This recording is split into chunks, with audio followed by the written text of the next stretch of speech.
შემდეგ ბატონი გურამ ჩახვაძე.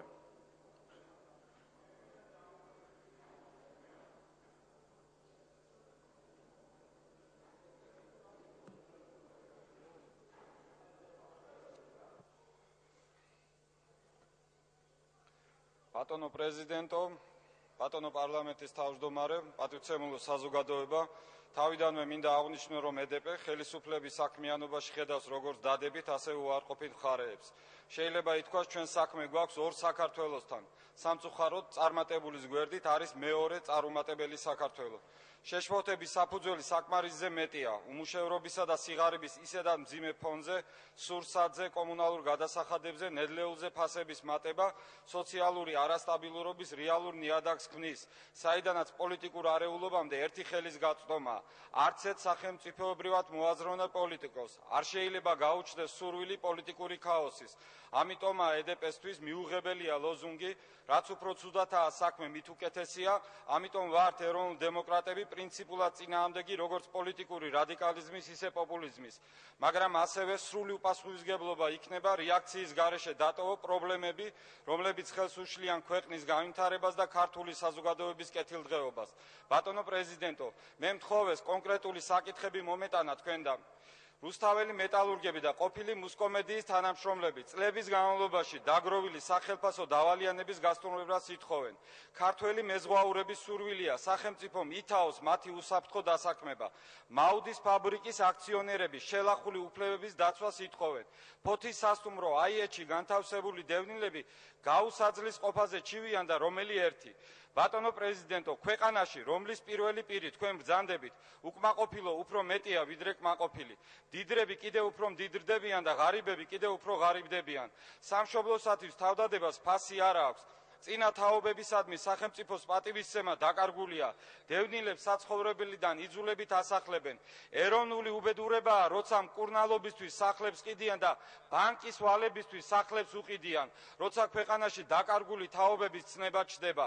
და ეს მაშინ, როცა თითქმის ყოველ დღე გვესმის მაღალი თანამდებობის პირების კორუფციული დანაშაულის შესახებ, რისი ფასიც მილიონობით საბჭოთა საბიუჯეტო თანხების მითვისება და ჩვენი მოქალაქეების სახელმწიფო რეკეტია.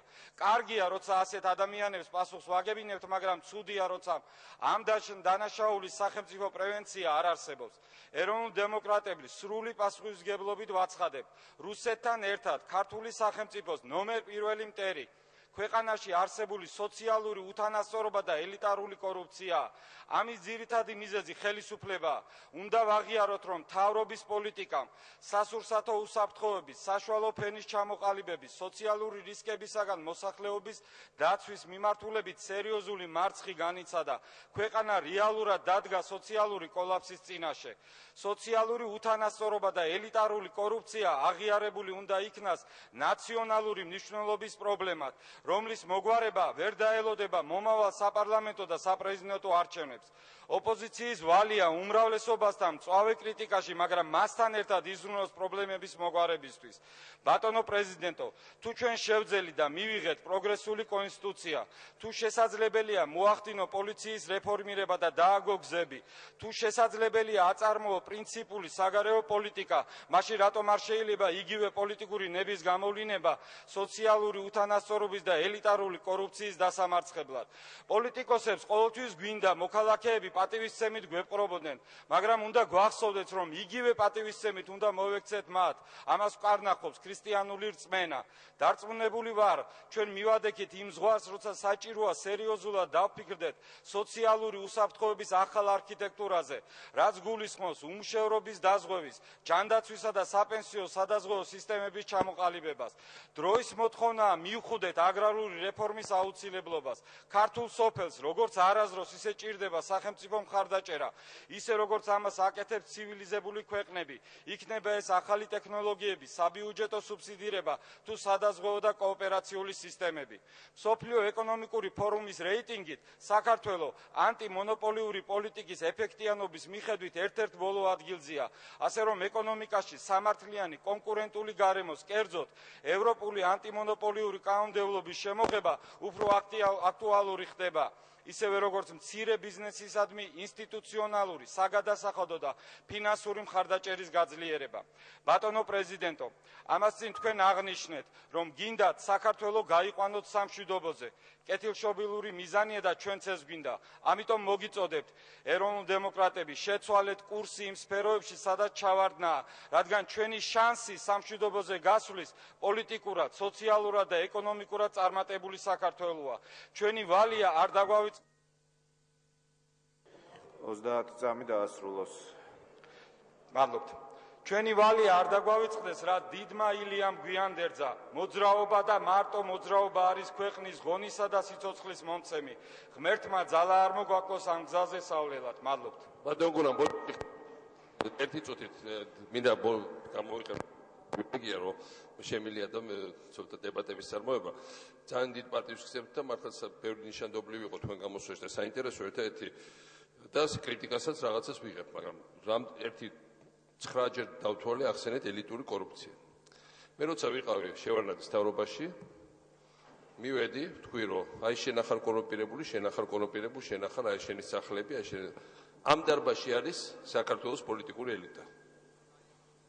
და აგერ არის პრემიერ-მინისტრი, პრეზიდენტის ნაცავი აქ იყო ერთი, მაგრამ წავიდა, მაგრამ შეიძლება მათზე ლაპარაკი, მინისტრები, დეპუტატები, პოლიტიკური ელიტა არის აქ შეკრებილი დღეს. თუ თქვი ამბობთ A-ს, მოდით თქვით B.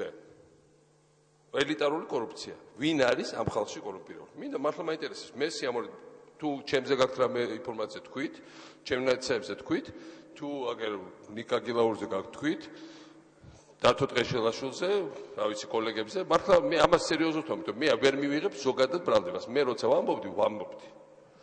თხოვთ თითოეულ თქვენგანს დაასახელეთ, ვინ არის კორუმპირებული. იქნებ ის კი არა რომ სადღაც ატრაქციონებში ფული დახარჯეთ. ეს ატრაქციონებზე ჩვენ არ ვზივართ, ფრიდონ თოდუა არ სარგებლობს იფით. მე ვლაპარაკობ, ვინ ისარგებლა ბოროტად ამ ხალხში, ვინც აქ არის წარმოდგენილი, თქვენი ინფორმაციით, სახელმწიფო ბიუჯეტით, ხალხის თანხებით, ხალხის მიერ გადახდით გადასახადებით, უცხოეთიდან შემოსული გრანტები. მე გეტყვით, იმ მთავრობაში იყო თემურ ბასილია. იყო უამრავი მინისტრი. ჩვენ მთავრობაში იყო მრავალი მინისტრის მოადგილე, რომელიც დავიჭერეთ დეპარტამენტების ხელმძღვანელები. კი, სწორედ თქვა ირონიულად, მაგრამ გარემოს დაცვის სამინისტროს დიდი ნაწილი ხელმძღვანელობის. ესე იყო. ეკონომიკის ამის არა, წინა ეკონომიკის მინისტრის მოადგილეები და ამ ეკონომიკის სამინისტროში რამდენი. ვინ არის ელიტურულ კორუფციაში ჩარეული? აი ამ ხალხში ვინც არის წარმოდგენილი. მე მართლა მაინტერესებს. იმიტომ რომ მე სხვანაირად ამ ბრალდებას უბრალოდ ვერ მივიღებ. თხოვთ. არა, ვინც დაიჭერს გასაგებ, მე აი ეგერ არის ელიტა არის აგერ. ვინ ელიტური კორუფციას იგი არის აგერ. თუ კატა არის ოთახში, დავიჭეროთ, ხო? აბნელი ოთახი არ არის, მე განათებულია თეთრი საქართველოს გიყურებს. ვინ არის აქ კორუმპირებული, მაინტერესებს. კი ბატონო, ჩაურთეთ. კი ბატონო. აი სიმართლის მომენტი დგება, ხო? მართლა მაინტერესებს, თხოვთ. მე ნამდვილად არ მიგულისხმია, რომ თქვენ ხართ ამ ელიტარულ კორუფციაში, თუ თქვენ ხალხურს მიადევნებდით ჩვენს მოხსენებას, მე ვთქვი, რომ ძალიან ბევრი თანამდებობის პირი დაიჭირეს და თანამდებობის პირის დაჭერა ზუსტად აი ამას გულისხმობს, რომ ქვეყანაში სამწუხაროდ ხელისუფლების მაღალ დონეზე აქ არ არის საუბარი მინისტრებზე, აქ არ არის საუბარი პრეზიდენტზე, მე რომ მქონდესი ამისი ეჭვი აუცილებლად ვიტყოდი და უკან არ წავიღებდი ამ სიტყვებს, მაგრამ მე ვამბობ, რომ როცა იჭერენ თანამდებობის პირებს, დეპარტამენტის თავმჯდომარეებს და ეს არის შეიძლება არ იყოს მინისტრი, მაგრამ ეს არის მაღალი თანამდებობის პირი, მაშინ ჩვენ გვაქვს აქ ელიტარულ კორუფციასთან. შეიძლება ჩვენ ამ დეფინიციაში ვერ თანხმდებით, იგივეს აღნიშნავს თავისუფლების სახლი, Freedom House-ი და ამის დოკუმენტური და დასაბუთება გვაქვს ის ინფორმაცია და რასაც ჩვენ ხვდებით, რასაც აკეთებს პროკურატურა. აი ამას გულისხმობდი ბატონო პრეზიდენტო. თქვენ გამბედაობაში ერთი წუთი ეჭვი არ მეპარება იმას. არა, მე რაღაცას სადღაც ბოდიშვიხტი და ბოდიალებს, ამას არანაირი მნიშვნელობა არ აქვს. ჩვენ ცხოვრობთ ამ ქვეყანაში. ჩვენ ყოველდღიურად უყურებთ, ყველამ ყველაზე ყველაფერი იცის. ვიღაცა სადღაც ზის იმაში კუალა-ლუმპურში და რაღაცას წერს, მოდით ახლა დემოკრატიული ქვეყანა ვართ, ყველა შეგვიძლია სიმართლე უთქვა და სიმართლე არის ის, რომ საქართველოში კორუფცია მაღალ ეშელონებში არ არის სწორედ იმის გამო, რომ თევზი ყარს თავიდან. ან არის კორუფცია ყველგან, არ არის კორუფცია არსად. არ არსებობს, მე როგორ უნდა მოვთხოვეთ ჩვენ ქვედა დონის ნებისმიერ ადამიანს არ იყოს არა კორუმპირებული, თუ ზემოთ არის კორუფცია. ესე არის, ხო? თუ ყველა იშენებს სახლებს, ნაცსაებს, ასაქმებს ბიზნესებში უკეთებს მონოპოლიას, რაც იყო, ხო? მაშინ ამიტომ მე ნამდვილად არ გიკამათები და უბრალოდ მე გთხოვთ რომ უფრო ფრთხილად მოვიყოთ კოლეგებს მე ნამდვილად ჩვენ გვაქვს პრეტენზია ბევრი ნაკლი გქონდეს, ბევრი შეცდომა გქონდეს და ასე შემდეგ, რა თქმა უნდა, არსებობს, მაგრამ გვაქვს პრეტენზია, რომ საქართველოს პოლიტიკური ელიტა ცრიანობაში არის ძალიან სუფთა. და მე ამას ნამდვილად არ დავთმობ, იმიტომ რომ ეს არის თუ გნებავთ თავარი მიღწევა ჩვენი სახელმწიფოს მთლიანად ამ ეტაპისთვის. ეს არის და ეს რის თქმაც მინდოდა უბრალოდ.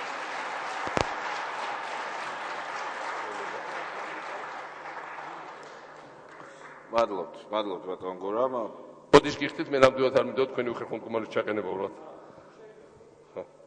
ნამდვილად არა ვარ უხერხემლო მდგომარეობაში, მე რომ მქონდეს ეჭვი და რაღაც დოკუმენტური, მე არც ერთ ჩემს სიტყვას თუ არ არის რაღაც დასაბუთება, თუ არ არის ოფიციალური ინფორმაცია, მე ამას არ ვიტყვი, არც თქვენ გაკადრებთ, არც ამ საზოგადოებას ვაკადრებ, მაგრამ მე როცა ხვდები და როცა ჩანს რომ ამ ასეთი ტიპის ხალხს იჭერენ, მე მაქვს უფლება რომ თქვა, საშუალო ელიტარული კორუფციას დავარქვევ მაშინ თქვენის ნებართვით. კარგი, და ვიხარია რომ ჩვენი ინფორმაციით სარგებლობთ და არა ვიღაცის ჭორებით. მადლობთ. ესეც კარგია რომ ჩვენი ინფორმაცია დავჯერებადია. მადლობთ. მადლობთ.